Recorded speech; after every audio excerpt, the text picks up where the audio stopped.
para mim, por favor.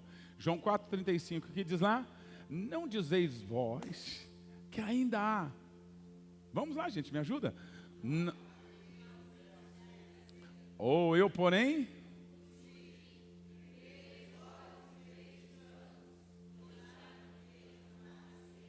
eu vou falar para você igual Jesus falou com os discípulos naquele dia. Levante a cabeça, erga os olhos, veja lá os campos.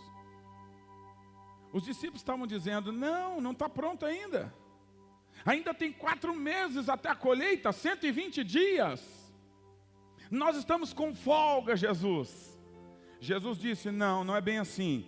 Os campos já estão brancos, estão prontos. A colheita é para já. A colheita é urgente. É isso que Jesus está dizendo. A colheita não pode mais esperar. Então eu quero dar uma notícia para vocês aqui. Tem tanta gente querendo Jesus que tem alguns aqui, que quando forem em busca do seu mais um, vai ter mais um pulando no seu colo querendo Jesus. Vamos? Eu quero ir para a igreja, eu só precisava que você chegasse aqui. Tem gente que vai vir, tem gente que você só vai lá para colher. Eu estou te dando uma palavra profética. Você não entendeu? Mas se você entender, pega, porque é uma unção de Deus mesmo. Tem uma palavra profética. Tem gente que nós só vamos para colher. Olha, Jesus continua dizendo isso. Ele disse assim, o verso 36: o ceifeiro recebe desde já a recompensa, porque tem recompensa para os ceifeiros de Cristo.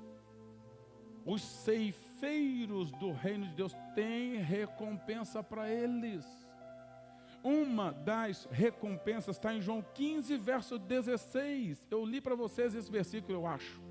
Acho que a gente já leu esse versículo aqui, não lemos? E quem lembra do finalzinho de João 15, 16? Ele diz assim: para que tudo quanto você peça ao Pai em meu nome, Ele vos conceda. Em outras palavras, uma das recompensas para os ceifeiros de Cristo é que Deus vai responder os teus clamores, as tuas orações. Ele vai abrir os céus para você. Quando você falar: Deus, em nome de Jesus, o Pai vai abrir a janela dos céus. Fala, filho. Você tem feito a minha vontade, filho. Você se importa com o que eu me importo, filho. Você está gerando mais um para mim. Você está preocupado, envolvido com o meu projeto. Eu quero te abençoar. Pode falar. A sua oração vai ser respondida. Tem recompensa para os ceifeiros. E ele diz o seguinte: e o ceifeiro recebe a recompensa e entesoura o seu fruto. Para a vida eterna. Entesoura o seu fruto para a vida eterna. Eu pirei com isso aqui. O mais um é o fruto que nós estamos guardando, o tesouro do Senhor no reino de Deus, na casa de Deus, a casa do tesouro, que vai para onde? Para a vida eterna. E mais, e ele diz assim: dessarte se alegram tanto o semeador como o ceifeiro, pois no caso é verdadeiro ditado: um é o semeador e outro é o ceifeiro. Eu vos enviei para ceifar o que não semeaste. Outros trabalharam e vós entrastes no seu trabalho. Isso significa que tem pessoas que já fizeram um bom trabalho orando pela família. Tem gente que fez, até falou de Jesus, só não teve a estratégia que eu estou contando para vocês aqui, para pegar aquele mais um. Cadê o Éder? Está aí meu mais um? Hoje de manhã não pôde vir, né? Ele falou comigo. Então eu vou pegar um mais um emprestado aqui, por favor, vem aqui. Vamos trabalhar para Jesus nós dois. E aí você só vai buscar. Você só vai buscar. Deixa eu para esse lado de cá. Isso, obrigado. Tem alguns que você não plantou. Tem gente que não foi você que regou com oração. Vai ter gente que você vai falar Jesus, e ele vai falar: eu quero. Eles estão prontos para ser colhidos. Alguns vão fazer uma pequena resistência, mas eles estão querendo Jesus. A mulher samaritana tentou fazer resistência. Ela mostrou a sua inimizade. Ela mostrou que ela estava ferida de alma. Ela falou para Jesus: a gente não é amigo. Ei, não vem conversar comigo, o senhor é judeu, eu sou samaritana, a gente não se dá bem. O meu povo e o seu povo não andam juntos, a gente não tem relacionamento. Jesus nem levou aquilo em consideração. Falou: você não sabe de nada, dona. Se você soubesse quem é que está te pedindo água, Eu sou a fonte da água viva. Eu sou o rio de Deus. Eu te daria uma outra água. É uma água aí que jorra para a vida eterna. É uma água que quando você toma dela, a sua alma é saciada, enche essa alma, a sua alma é cheia de paz, de gozo, de alegria, sabe? Essa água não é uma fontezinha qualquer não, é um rio que eu faço nascer dentro daqueles que creem em mim, sabe? É aquele rio lá de João 7,35, aquele que crê nele, do seu interior flui, me ajuda por favor, para declarar, Sandarabacaia, flui rios de águas vivas. E esse rio é o Espírito Santo que eu vou colocar dentro de você, mulher. Ela falou, eu quero essa água. Era uma pessoa que estava pronta para ser colhida. E você quer saber mais? Não é só ela que estava pronta para ser colhida. Quietinho aqui. Está escapando devagarinho, mas não vai não, em nome de Jesus. E não era só ela. Tinha uma cidade inteira.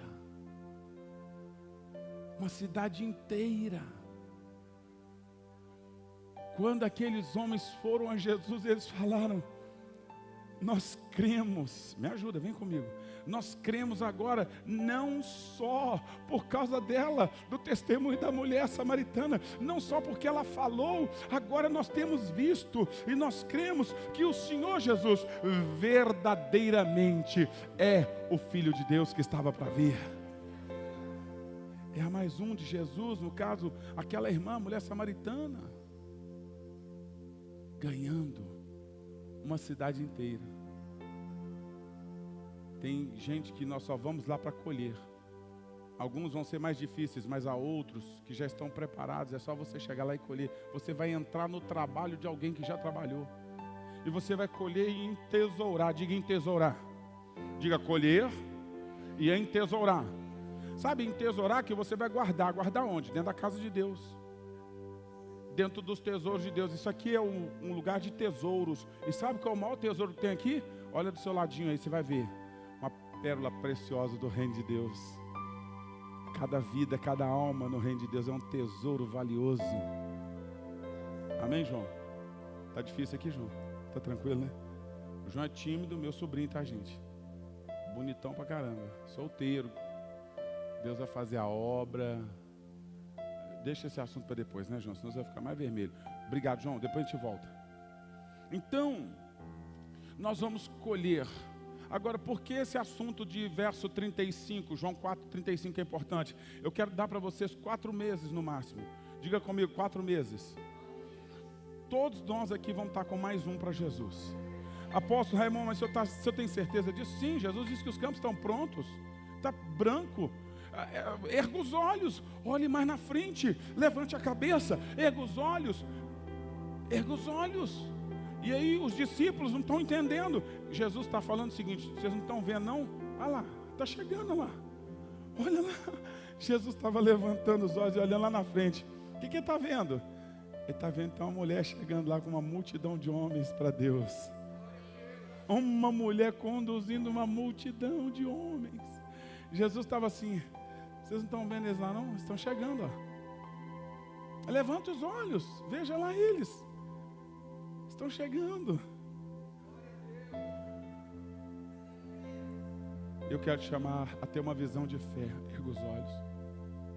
Pela fé. Não andamos por vista carnal, andamos pelos olhos da fé.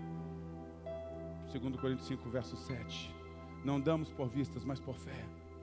Irmãos, é a hora de nós juntos fazermos a grande colheita. Põe a mão no seu coração e diga, eu vou ganhar mais um para Jesus. Amém? E é claro, não vamos limitar, porque tem gente aqui que não vai ganhar um só, eu sei disso. Eu sei disso. Nós não podemos fechar a porta do reino. Isaías 54, versos 2 ou 3, diz a Bíblia que nós vamos transbordar. Isaías 54 diz, você vai transbordar para a direita, para a esquerda. Então, não fecha a porta. Isaías 54, verso 3, me ajuda aí, obrigado. Porque transbordarás para a direita, para a esquerda, a tua posteridade possuirá as nações, e se fará que se povoem cidades assoladas. Diga, nossa igreja vai transbordar. Não, meu Deus, eu fico assim, ó. A unção faz a gente ficar meio esquisito, tá? É a unção, faz a gente ficar esquisito mesmo. Então, pega um pouquinho aí, vai, pega mais, vai. E outra, começa a profetizar isso aí, vai transbordar. Diga, vai transbordar. Diga, eu vou transbordar do Espírito em outras pessoas. E esse transbordar vai se tornar um transbordar de almas na nossa igreja, no meu ministério, para a glória de Deus, em nome de Jesus. Você pode aplaudir ao Senhor? Aleluia. Jovens, vocês vão transbordar. Sabe, tem muitas meninas precisando de Jesus aí. Muitos rapazes precisando de Jesus aí. Alguns de nós aqui não vai conseguir ficar com um só, mas nós temos que pelo menos entender que o nosso objetivo é formar uma base forte. Eu não posso perder o meu mais um. João capítulo 6, versos 38 e 39, Jesus diz, porque eu desci do céu, não para fazer a minha própria vontade, e sim a vontade daquele que me enviou. E a vontade daquele que me enviou é esta. Qual é a vontade dele?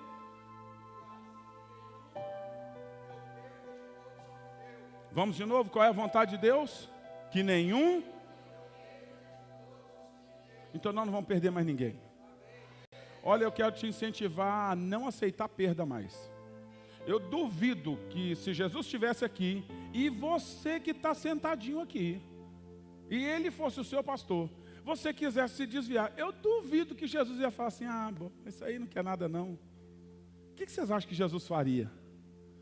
Imagina você na igreja de Jesus, Jesus é o pastor da igreja, você é discípulo dele, está membro da igreja dele, aí você, eu estou passando a luta, acho que eu vou dar uma desviadinha. O que você acha que Jesus faria? Vamos fazer um teatro rápido aqui, vamos? Vamos lá? Pastor Rogério, me ajude. Eu sou membro da igreja de Jesus, você é Jesus, vamos lá? Eu vou tentar me desviar. Eu vou sair da igreja. Eu estou enfrentando lutas. As coisas não estão fáceis, eu vou me desviar, eu vou para lá. O que você acha que Jesus faria? Olha o teatro aí, grava aí, ó. Eu vou me desviar. Jesus, o Senhor é maravilhoso, a igreja é muito boa, mas eu vou sair da igreja, eu não quero mais, eu não estou aguentando. Você acha que Jesus ia deixar? O que Jesus ia fazer? Ele não ia permitir, ele ia impedir, ele ia lutar por mim. Eu já sei o que está acontecendo com você. Eu preciso de um irmão fazendo o papel do diabo aqui. Irmão, você me ajuda, vem. Levantou rápido demais. E o inimigo tentando me roubar de Jesus. Isso. O inimigo tentando me puxar. E Jesus vai deixar? Jesus não vai deixar. Eu sou mais um dele. Deixa eu dizer uma coisa para você. Obrigado vocês dois. Vamos aplaudir esses irmãos, que esse irmão aqui então... Deixa eu te dizer uma verdade. Eu e você temos que ser igual a Jesus. Eu falei isso para vocês na pregação. Aquele que diz que está nele deve andar como ele andou. 1 João 2,6. Nós não podemos mais aceitar perdas. Apóstolo, mas Jesus fez isso? Sim, ele fez isso. Ele foi buscar o Pedro lá, quando voltou a pescar, voltou à vida velha. Pedro estava decepcionado porque havia resvalado na fé, negou Jesus. Jesus disse para Maria Madalena, avisa para os meus discípulos e fale para o Pedro que eu estou indo lá para Galiléia encontrar com ele. Não adianta querer correr de mim. Eu não trabalhei 3 anos e meio com vocês para agora todo mundo voltar para a vida velha. E aí eles estão lá pescando, jogando sua redinha toda noite. Deus é tão bom, não deixou pegar nada. Jesus chega de manhã, prepara o lanchinho, o cafezinho da manhã e fica lá só observando. E fala, joga do lado direito aí a rede, porque quem dá sustento para vocês sou eu. Sem mim, nada podeis fazer. E eles vão pegar muitos peixes. E tem um mistério nisso.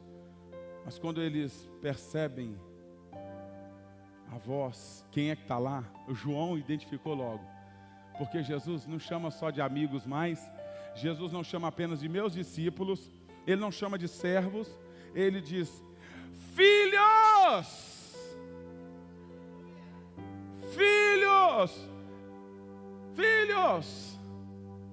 O João falou, eu conheço essa voz. Pedro, é o Senhor, Pedro.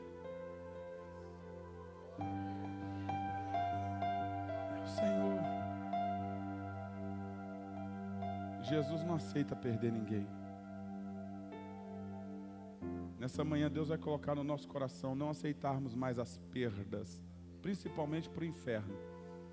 O diabo lutou contra alguns membros da sua família. Continue orando. Alguns deles você vai recuperá-los, vai ganhá-los para Jesus. Alguns deles não vai ser você quem vai ganhar. Deus vai enviar alguém para te ajudar. Mas eu e a minha casa serviremos ao Senhor. Eu e a minha casa serviremos ao Senhor. Amém. Primeiros 15 minutos já foi? Ótimo. Eu vou ter que voltar mais vezes aqui. Eu estou até fazendo as encomendas já. Ezequiel 34, verso 4. Por favor, vamos lá. Como nós vamos trabalhar? Como nós vamos conquistar esse mais um para Jesus? Eu entreguei para vocês ontem um cartão de oração. E eu falei para você colocar os nomes aí. Ezequiel 44, verso 4. Por favor. Ezequiel, 34, verso 4. 34, verso 4. Vamos ler juntos? A fraca.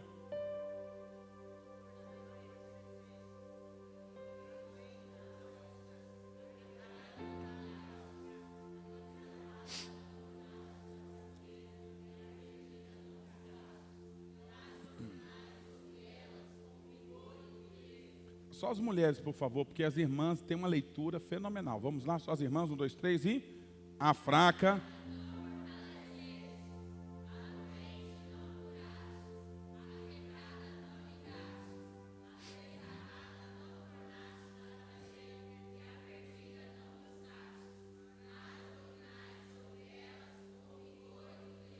Vocês arrebentam, né?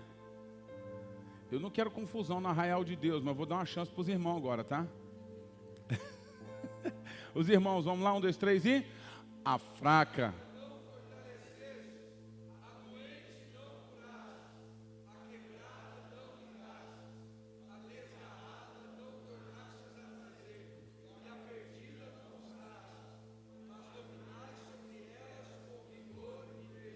Vamos lá. Eu vou falar de 5 tipos de pessoas. 3 ainda estão dentro da igreja. 2 desses tipos de pessoa já estão fora. O tema dessa mensagem é: mais um sim, menos um não. Vamos repetir? Mais um, menos um não. Nós não podemos aceitar perdas. Nós não estamos lidando com banana, com maçã podre. Não, nós estamos falando de almas. Nós estamos falando de guerra. E nós somos o exército de Deus na terra. E com Deus não perdemos batalhas. Porque maior é aquele que está em nós do que aquele que está no mundo. Vamos lá, 5 tipos de pessoas. O texto todo hoje eu não vou destrinchá-lo, não consigo. Então eu vou ser objetivo. 5 tipos de pessoas, 3 estão dentro da igreja. Toda igreja tem pessoas fracas, pessoas doentes, pessoas feridas, que é o quebrado ou quebrantado. Toda igreja tem pessoas afastadas, o desgarrado que está ali. Toda igreja precisa alcançar perdidos, a perdida. E quem são essas pessoas que nós precisamos buscar? A primeira delas são os fraquinhos da nossa igreja. E foi bom fazer os grupos ontem.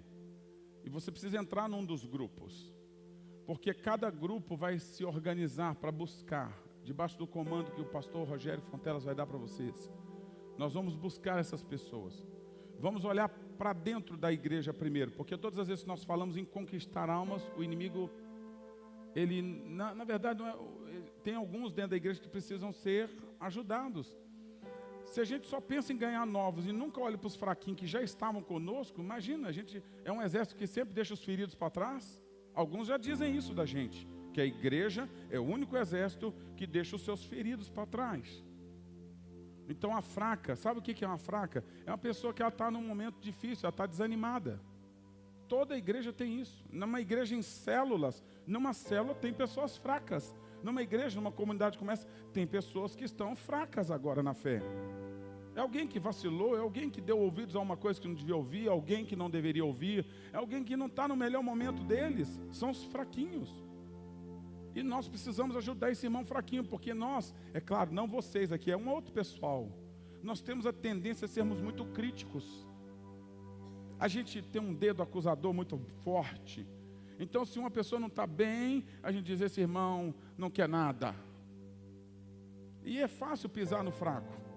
É fácil chutar uma pessoa que já está fraca. O desafio mesmo é estender a mão e ajudar o fraco a se levantar. Nós vamos trabalhar um pouquinho, tá? Esse é o desafio. No projeto Mais Um para Jesus, nós não podemos perder ninguém.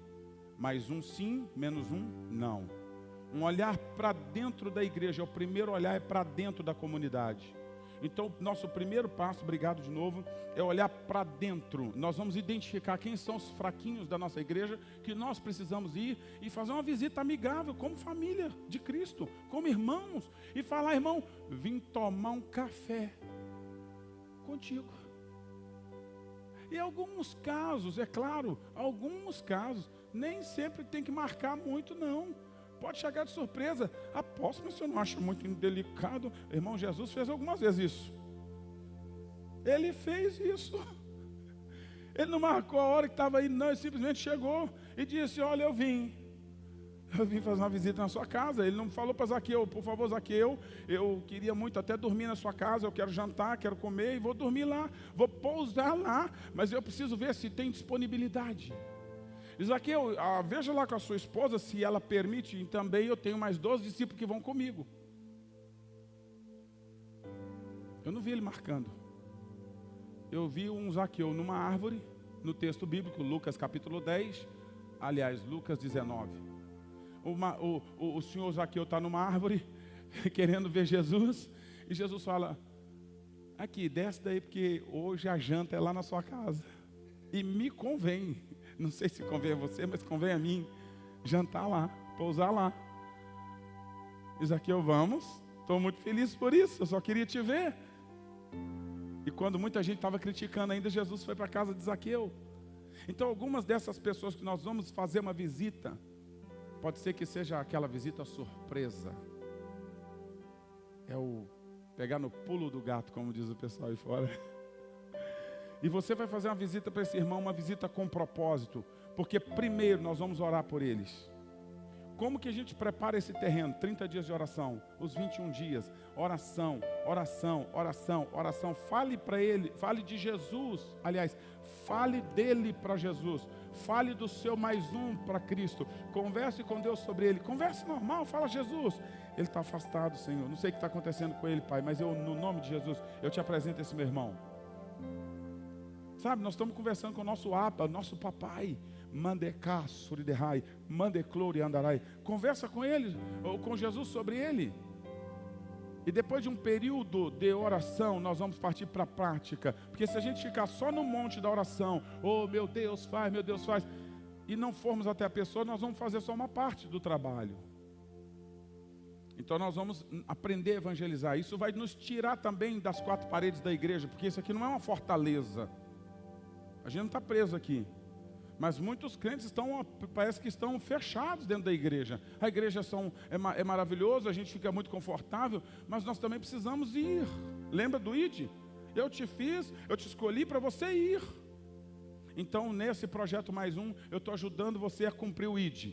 Nós vamos aprender a sair de dentro das quatro paredes e todos nós aprendemos a fazer uma visita missionária. Quanta gente que queria ir para Jocum para fazer missões, irmão, missões é aqui agora. Os campos estão brancos, estão prontos. O fraquinho da igreja precisa só de uma coisa, ser fortalecido. Ele só precisa de uma vitamina.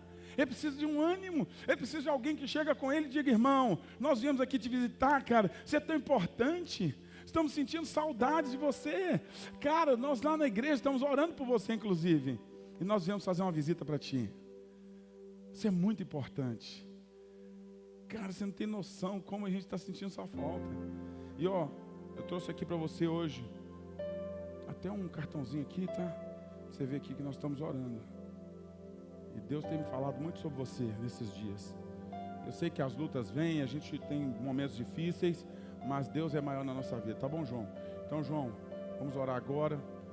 O café está pronto? Vamos tomar um cafezinho. Eu trouxe o pão de queijo, tá? Aqui.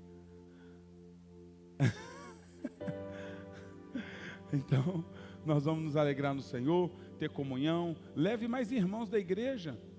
Nós não podemos deixar só o pastor mostrar que o pastor se importa. A igreja toda tem que se importar. Ei, eu leio a Bíblia, está lá. Se um membro do corpo, se um membro é ferido, todo o corpo tem que sentir a dor. Você quer ver? Eu vou fazer um teste aqui. Me ajuda aqui, irmã. Vem aqui, por favor. Esse aqui não, esse aqui é fraquinho, mas vamos ver um negócio bom aqui. Ah, meu Deus, aqui, ó, consegui. Me dá aqui sua mão, por favor. Põe aqui, por gentileza. Pode ficar tranquila, tá? E não vai sentir, a outra parte não sendo, vai ser só aqui a dor, viu? Pode ser? Você acha que vai doer só aqui mesmo? Seus olhos vão chorar se eu fizer... Por que você está tentando tirar a mão? Esse braço está tentando livrar essa mão. E se eu fizer isso, o que vai acontecer com o seu corpo? Me ajuda. Explica para eles aqui a nossa pesquisa científica aqui. O que vai acontecer com o teu corpo? Vai começar a doer. E os olhos vão fazer o quê? Vai lacrimejar. E a boca, a língua vai fazer o quê? Eu vou te ajudar, posso? Não se assuste, tá? Todo o corpo. E as pernas vão correr para levá-la para socorrer essa mão. E as pernas vão procurar algum lugar. Ai. E vai correr para algum lugar. E o corpo, a outra mão vai ajudar a segurar. Ai, machucou minha mão. Obrigado. Eu li na Bíblia que não é só o pastor que tem que socorrer o membro ferido. Eu li na Bíblia, o corpo todo tem que sentir e trabalhar para curar o membro ferido. É sobre isso que nós estamos falando hoje de manhã. A fraca não fortalecesse. Deus está criticando aqui, porque a ovelha fraca só precisava ser fortalecida e não foi. E se a gente não fizer isso, sabe o que acontece? O problema se agrava. Diga, se agrava. Sabe qual é o agravamento? Saiu de uma questão de uma fraquezinha. Só precisava de um caldo de caridade, como diz lá em Manaus. De uma vitamina, de um ânimo, de alguém que diga, ei, Shalom, tudo bem? Cara, olha, eu não vi você no culto, eu não vi você lá na nossa reunião. Sentimos falta. Será que dá para a gente fazer uma visita aí para você? Um exemplo para marcar uma visita? Queria te dar um abraço, irmão. Só isso. Eu vou levar um pão de queijo para a gente tomar um café juntos. Estou com saudade. Tanto tempo. E eu faço isso por amor a Cristo, porque nós somos uma família que se importa. E nós vamos ter 10 mil pessoas daqui a um tempo, mas a gente vai continuar se importando com a família de Cristo. E se a gente não fizer isso com um fraquinho que está dentro da igreja, esse ainda está dentro, ele vai agravar o problema vai se agravar, ele vai ficar doente. E uma pessoa doente é mais difícil curar, sim ou não? Se agravou ou não se agravou? O quadro ficou mais complicado. Uma pessoa doente às vezes precisa de um especialista, precisa de cuidados especiais, precisa de remédio. Então a coisa vai ficar mais cara, mais trabalhosa, às vezes leva mais tempo para recuperar. E se a gente não fizer nada com os irmãozinhos que já não estão mais só fraquinhos, já estão doentinhos. E o doentinho às vezes ele não tem nem força para vir. Você já viu uma pessoa falar assim, eu não tenho força, eu não estou conseguindo força para ir. Está doente. E você vai precisar de uma maca. Talvez vai precisar de um amigo, alguém para ajudar a trazê-lo. Vai levar um tempo a mais de oração por ele. E se nós não fizermos nada, eu vou resumir aqui a nossa história, vou acelerar um pouquinho, ele vai ficar quebrado. Há uma versão da Bíblia que diz ferido. A ferida não ligaste. Ferido, fere. O que é o estágio de uma pessoa ferida? É aquele irmão que teve fraco, ninguém atentou. Ele ficou doente, inclusive ninguém atentou, ninguém visitou, ninguém olhou, ninguém percebeu. Nós só nos preocupamos conosco mesmo, uma campanha a mais por uma bênção, né? E não tem nada de errado nisso, mas se a gente fizer só isso, está tudo errado. E se a gente não atentar, ele vai ficar ferido. E como Como se comporta uma pessoa ferida com a igreja, ferida com o pastor, ferida com um grupo de amigos da igreja? Sabe o que ele faz? Ele já começa a falar mal. A família de Cristo diz que todo mundo lá se ama, mas não é verdade não. Eu estou tanto tempo fora da igreja, nunca recebi um telefonema, ninguém veio atrás de mim. Olha, sabe como é que eu estou? Eu estou machucado com aquela igreja, eu estou machucado com aquele irmão, com aquela irmã. E quando você visitar uma pessoa ferida, pode ter certeza, ele tem muitas acusações. Como que a gente vence isso? A gente precisa daquele batismo de amor que eu falei para vocês. O amor cobre multidão de pecados. O amor vence tudo. O amor tudo suporta.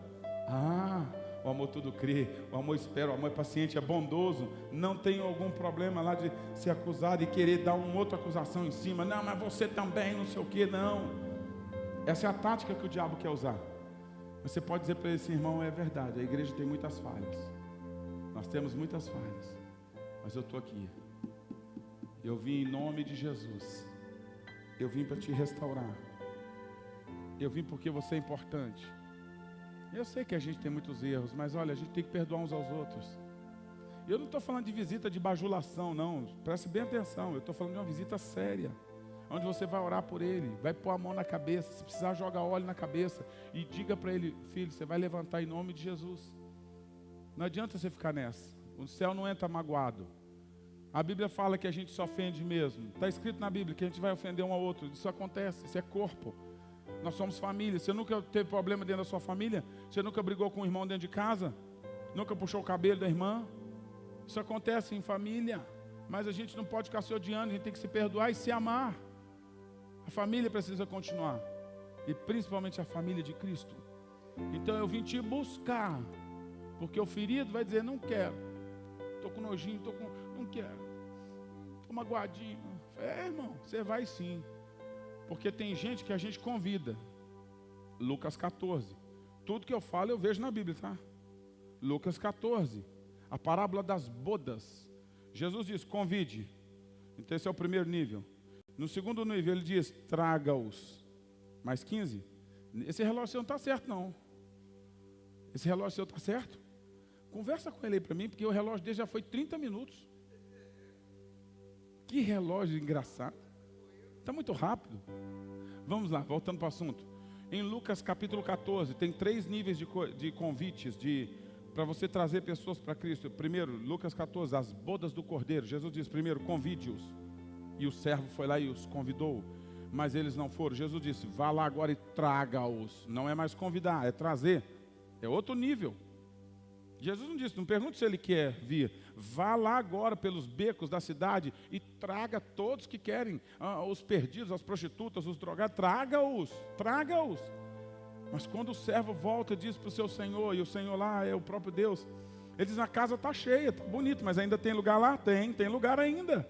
Tem uns lugares vazios lá. Então o Senhor diz, vá lá e force-os a entrar. Esse é o terceiro nível.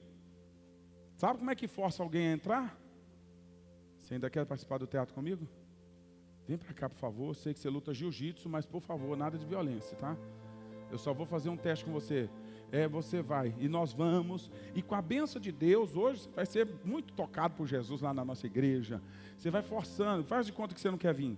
Isso, ai, começou a ficar pesado. E você vai, filho, no nome de Jesus, porque às vezes forçar significa o quê? Vai haver resistência da outra parte. É isso que Jesus está dizendo. E você vai ter que ser mais forte, você vai ter que ter mais graça de Deus. E se precisar de ajuda, vem, irmão, você grandão aí, me ajuda aqui, por favor. Agora, vem você também, irmão, para se redimir, vamos lá. O Moreno está ali atrás, vem cá, vem, me ajuda. Eu vou precisar de mais uns amigos para me ajudar aqui. Me ajuda aqui, por favor. Agora, com todo carinho, não vamos derrubar nada aqui, mas vem por trás dele aqui que fica mais fácil. Tenta resistir um pouquinho, vai. E aí, agora, ficou leve para nós. Vamos para a igreja, João. Deus te ama. É hoje. Jesus tem um plano na sua vida. Olha aqui, eu juntei muitos amigos para ajudá-lo a entrar. O importante é que ele entre no reino. Sabe, ele pode até não gostar no primeiro momento, achar que a gente foi um pouco indelicado, porque esse negócio de forçar não remete à delicadeza. É um evangelismo agressivo. Percebeu a diferença?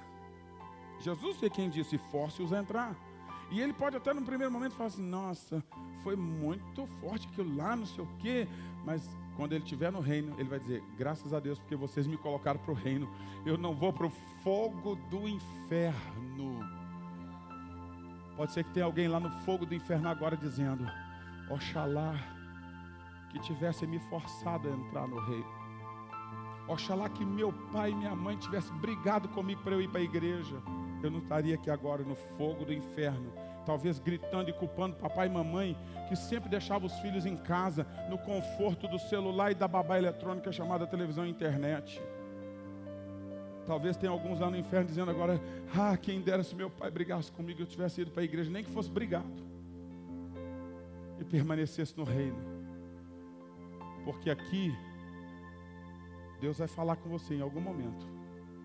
Você tem uma oportunidade muito maior, a probabilidade de você ouvir a voz de Deus aqui é muito maior do que em casa assistindo televisão, assistindo Rambo. Deus pode falar aqui. Obrigado vocês todos, Deus abençoe. Aonde está isso aqui, apóstolo Raimundo? Em Marcos capítulo 2 e em Lucas 14. Eu converso sobre isso com vocês um outro dia. A desgarrada, quem que é a desgarrada? A desgarrada é aquela pessoa que ela já está afastada.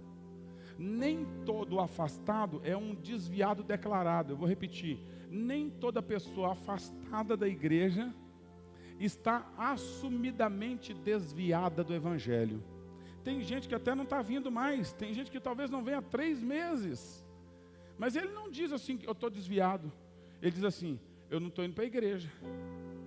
É um grande engano de Satanás na mente dele. Mas ele não diz que, eu estou desviado. Voltei para as práticas do pecado, voltei para o mundão porque eu estou desviado. Não, tem gente que diz assim, eu só não estou indo para a igreja, mas abandonar Deus, abandonar Jesus não larguei não. Vocês já ouviram isso? Quem já ouviu? Mas esse desgarrado precisa voltar para o aprisco de Cristo.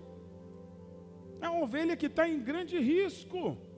Um lobo chamado Satanás está lá fora rondando. E se esse desgarrado ficar desse jeito, ele pode ser a próxima vítima desse lobo que também é um ladrão. E que ele veio somente para roubar, matar e destruir. João capítulo 10. Ele precisa voltar para o aprisco, para o rebanho de Cristo. Jesus disse em João 10, eu tenho umas ovelhas que não estão aqui. Eles não são do rebanho agora, mas eu vou buscá-las. Eu vou buscá-las. E vai ter um rebanho. Eles vão fazer parte do meu rebanho. É o desgarrado. E se a gente não fizer nada, ele pode daqui a pouco estar declarando desviado mesmo. Não, ninguém me buscou, ninguém me procurou, ninguém tentou me ajudar. E eu voltei para as práticas do pecado, porque uma brasa fora do braseiro vai se esfriar cada dia mais. E um dia aquela chama da fé vai se apagar completamente. Porque aquela brasinha que antes estava ardendo em chamas para Deus, foi tirada do braseiro, se afastou. E uma hora, ela vai estar completamente fria. E quem vai buscar essas pessoas? Eu, você, nós. E junto desses, todos aqui, tem a perdida, que é o Zaqueu da história. É aquele que nunca conheceu o evangelho, mas nós vamos apresentá-lo a ele. Apresentar para ele Jesus. Quem entendeu, diga amém. É assim que nós vamos conquistar. Primeiro passo, nós vamos conquistar através da oração. Um período forte de clamor, de oração, de intercessão. O choro da igreja por almas. O segundo passo, nós vamos organizar uma estratégia para buscar.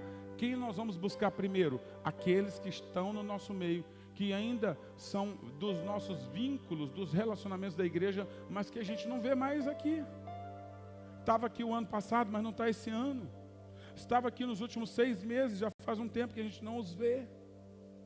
E o pastor não consegue fazer isso tudo sozinho. E nem é para fazer tudo sozinho. Ele é um treinador dos santos. O ministério é dos santos de Cristo. Amém?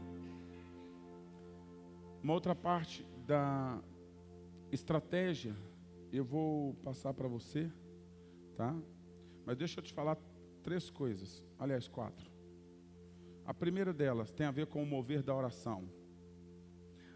1 Timóteo capítulo 2, verso 1, Paulo vai dizer a respeito do poder da oração. E ele diz o seguinte: antes de tudo significa a primeira coisa que a gente tem que fazer. Antes de tudo. Vamos lá, 1, 2, 3 e... Pois...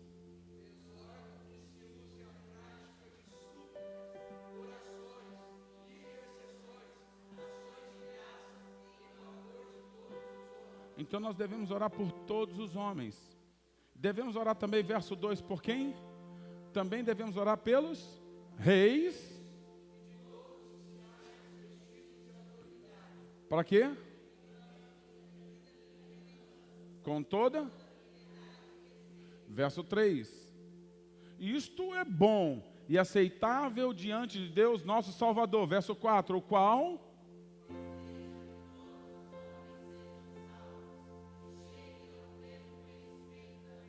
Então isso tudo tem a ver com salvação. Antes de tudo, a gente começa esse projeto orando por vidas.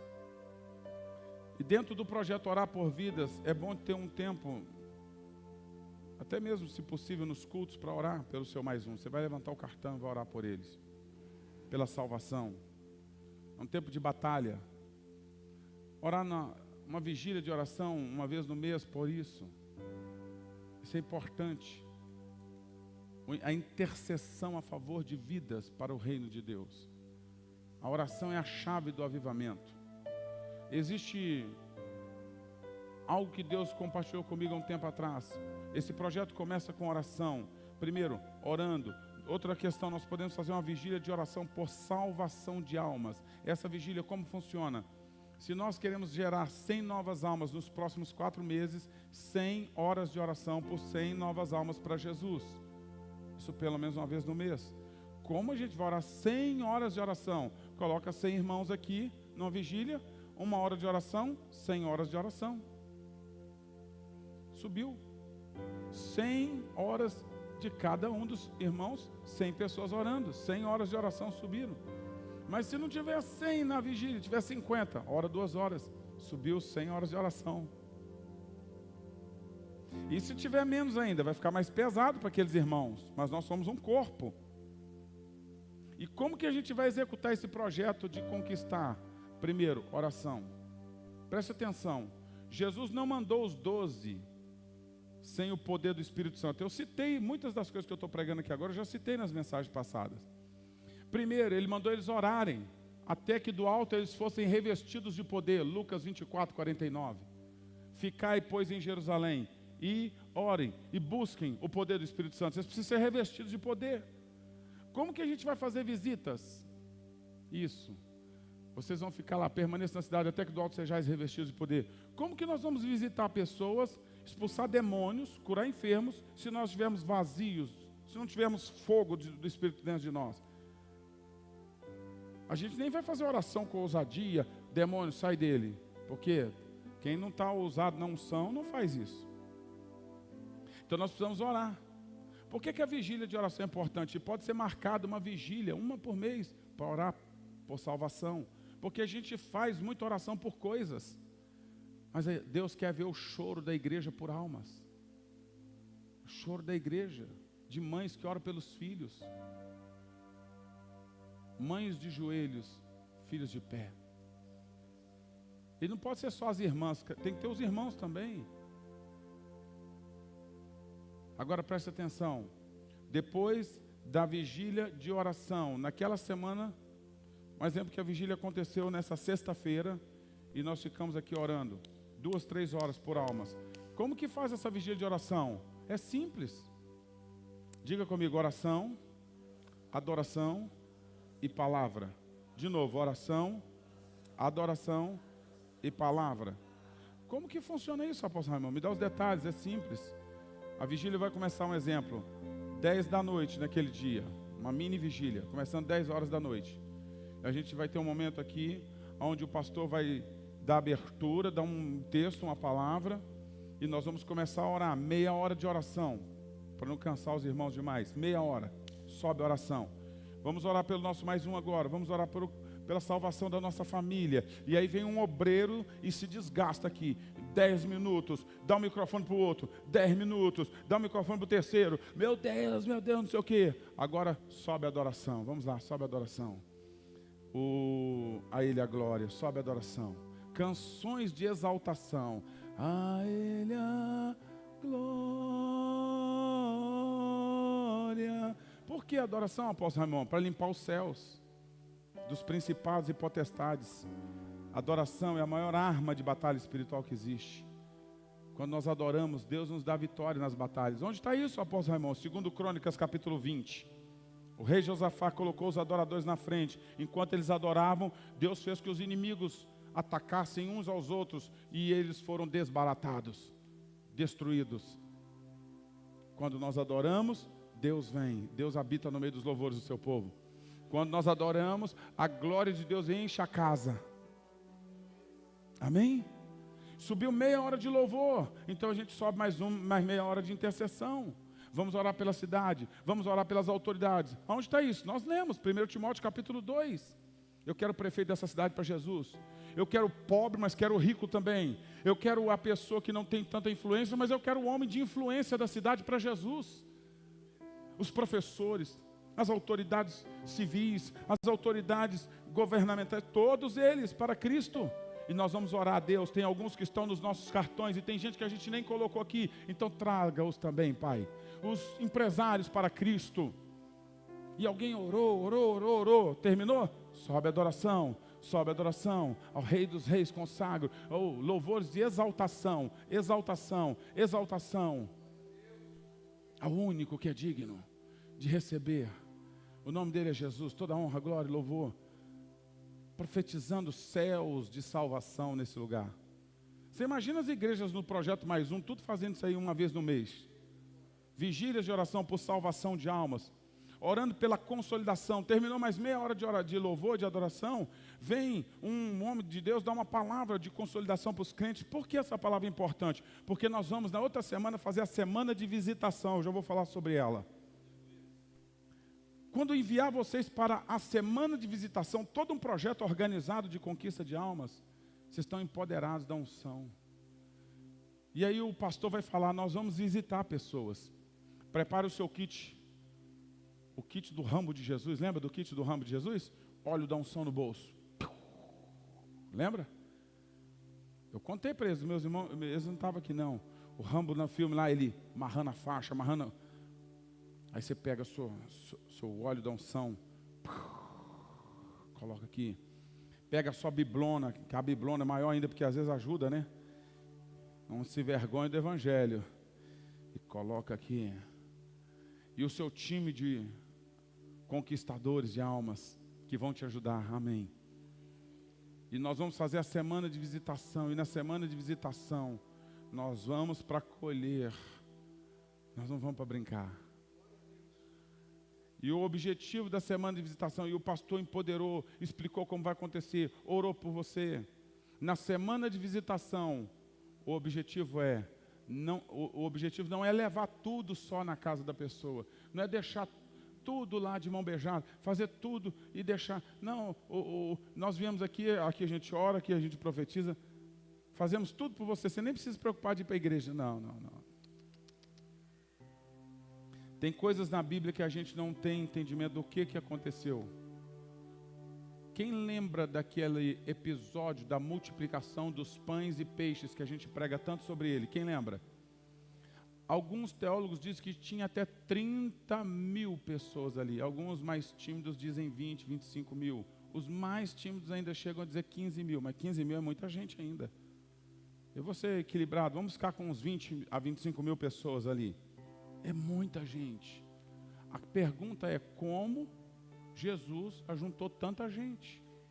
Quando você vai estudar o que aconteceu de fato, não foi o trabalho de Jesus sozinho. Foi o trabalho de Jesus e dos 70. É aquele texto de Lucas 10. O episódio da primeira multiplicação de pães e peixes. Aquela multidão foi o resultado daquele trabalho dos 70. Os 70 foram enviados por Jesus de 2 em 2, de casa em casa. Eles foram até as pessoas, eles pregaram, eles oraram por elas, eles expulsaram demônios. Expulsaram demônio, apóstolo? Sim. Quando eles deram um relatório para Jesus, eles falaram: Senhor, os demônios se submeteram a nós no teu nome. Eles curaram enfermos. Pessoas foram libertas. Agora não era só Jesus fazendo o trabalho, eram os 72 também. Eles tiveram experiências que eles nunca tinham tido. Tem gente na igreja que é crente, é batizado no Espírito Santo, mas nunca expulsou um demônio, porque nunca foi lá onde os demônios estão. Nunca curou um enfermo, também nunca foi no hospital orar por alguém doente. Deixa eu te contar uma coisa sobre milagres. A maioria dos milagres no livro de Atos dos Apóstolos aconteceram quando os apóstolos saíram para evangelizar. Deus está a fim de fazer. Jesus não mudou, o nome dele não mudou, o poder dele não mudou, a glória de Deus não mudou. Quando nós formos, quando nós obedecermos o ID, vai acontecer conosco o que aconteceu com os apóstolos. Já estou terminando. Marcos capítulo 16, diz lá no último versículo, Marcos 16, o último versículo diz assim, aliás, versículo 19 e 20, diz assim, 19 e 20, de fato, o Senhor Jesus, depois de lhes ter falado, foi recebido no céu e assentou-se à destra de Deus. Vocês, e eles...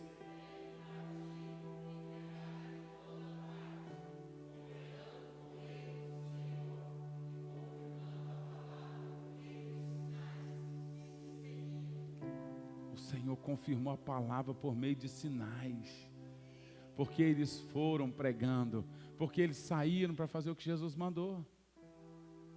Gente, eu vou encerrar aqui. Deixa eu dizer para vocês como que termina tudo isso. Vigília de oração, semana de visitação para a gente ir até as pessoas. Como que termina isso? No domingo na igreja. Porque os 70, isso é Lucas 10, essa conversa eu vou ter com vocês no outro dia que eu voltar aqui. Fique encomendada já. Quando os 70 foram até aquelas pessoas, eles oraram por elas, eles pregaram para elas, eles falaram de Jesus para elas, mas no fundo eles disseram: nós viemos aqui falar para vocês, mas o nosso líder está chegando aí. O nome dele é Jesus. Nós estamos aqui preparando a cruzada dele. E nós queremos agora que vocês venham conosco. Todos vocês venham conosco. Porque Jesus está vindo. E ele nos mandou na frente. Lucas capítulo 10. Lucas capítulo 10, verso 1. Diz que Jesus os enviou.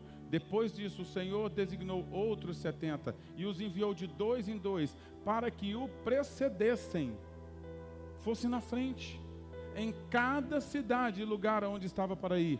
Ei, isso aqui não aconteceu uma vez só, não. Aconteceu em cada cidade e lugar onde Jesus estava para ir. Isso foi uma ação estratégica do próprio Cristo, desenvolvida pelo próprio Jesus, e que foi colocada em prática em cada cidade, em cada lugar onde Jesus estava para ir. O que ele fazia? Ele mandava primeiro os 70. E se Jesus tivesse que vir aqui nesse bairro hoje, nessa cidade, ele mandaria os seus discípulos: prepara minha cruzada lá, vão na minha frente, visitem as casas, fale para eles que eu estou chegando. Então os discípulos fizeram tudo isso, mas pode expulsar os demônios, já começa a mostrar o poder de Deus lá para eles, porque o mesmo poder que está sobre mim, eu derramo sobre vocês. Mas eles prepararam a cruzada, e quando Jesus veio, sabe o que eles fizeram? Eles juntaram uma multidão, e quando Jesus chegou, tinha lá 20.000 pessoas. E eles ficaram com Jesus vários dias. E aí Jesus um dia, percebendo que já tinha muito tempo que eles estavam com ele, ele multiplica os pães e peixes para matar a fome deles. Deixa eu dizer para você uma coisa. O nosso projeto, mais um, na área da colheita e das visitações, termina no domingo à noite na igreja, num grande evento de colheita. aonde cada diácono, cada trabalhador com um sorrisão no rosto vai receber as pessoas que estão vindo. Os louvores vão cantar as canções que falam da salvação e todo mundo orando. Deus faz a obra hoje, é hoje. Usa o nosso pastor, usa aquele que for pregar, e a pessoa que vai pregar uma mensagem sobre esse Jesus que nos amou tanto. E quando fizer o apelo, eles vão vir à frente, e quando eles vierem à frente para aceitar Jesus, me ajuda aqui aqueles irmãos que me ajudaram a trazê-lo. Nós vamos vir para frente com o nosso mais um, ou com aqueles irmãos que aceitaram Jesus e que vieram, e vamos dizer para ele: cara, que bom que você veio, nós estamos orando por você, estamos tão felizes, Deus, obrigado. A gente vai se alegrar. Sabe o que é isso? Nós vamos sair do nosso lugarzinho e nós vamos celebrar as conquistas do reino de Deus, a salvação de almas. E por quê? Por que a gente tem que fazer isso, apóstolo Raimundo? Por que celebrar? Por quê? Porque, irmão, nós não podemos ficar indiferentes. A gente tem que parar de ser assim, muito religiosinho, indiferentes. Nós não podemos ficar indiferentes. A Bíblia diz, eu encerro com esse versículo, Lucas capítulo 15, versículo 7. A Bíblia diz: digo-vos, o próprio Jesus falando, vamos lá, 1, 2, 3 e digo-vos, que assim haverá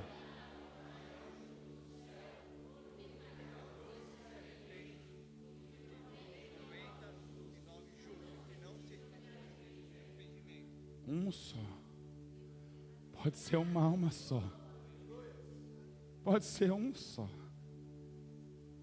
que venha para Cristo, que se arrependa.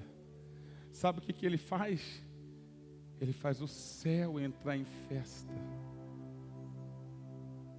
porque esse é o valor que tem uma alma para Deus. Como que o céu faz festa e a gente fica indiferente? Não pode. Vamos ficar em pé em nome de Jesus. Obrigado a todos vocês. Oramacandarabarababás. Dá para vocês me ajudarem com aquele louvor da mulher?